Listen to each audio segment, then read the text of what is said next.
Today's postcard is of the National Radio Astronomy Observatory on the plains of San Agustin in New Mexico. This is the very large array. The caption says, "It is in a golden dusk." I got this postcard several years ago when we all went out to New Mexico to scatter the ashes of my grandparents. I'm sending it to Senator Mitch McConnell. March 29th, 2020. Dear Senator McConnell, I was cooking dinner last night, and Claire de Lune came on the radio. And I paused, and by the 10th measure, just after the piano floats up and begins to re-sing the theme, I was crying. Sobbing, actually, quietly and briefly, but in that spasmodic way that gives me cramps in my ribs. I don't think I've ever cried at hearing Claire de Lune before. Other pieces of music, yeah. Even another Debussy piece, but not Claire de Lune. I say this because I have learned that I derive strength from accepting and admitting my vulnerability to others. Not all the time, that would be annoying.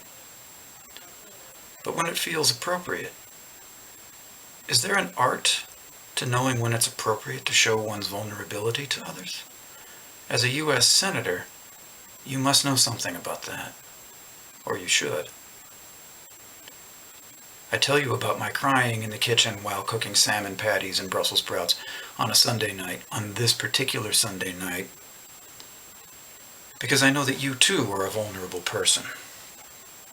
We are all vulnerable people. And although I want to think that there have been times when you too, alone or with someone you love, have begun sobbing out tears whose source was, like mine last night, both unaccountable and obvious, I feel a great distance between us. I don't count anger a sin if one doesn't cherish it. I think it's appropriate for me to show some softness toward you as a gesture of goodwill, as I hold you to greater account for the destructive way you exercise the power of your position. I won't pretend to know your heart, but the need to be kind does not require me to be stupid. I know the public face of your heart, and it makes me wonder whether even in private you would even hear Claire de Lune, let alone open your heart to tears should they come. You call yourself a conservative, but what exactly are you trying to conserve? From here it looks like poverty, but I throw my hands up. At this social distance from you, I wonder if we can understand each other at all.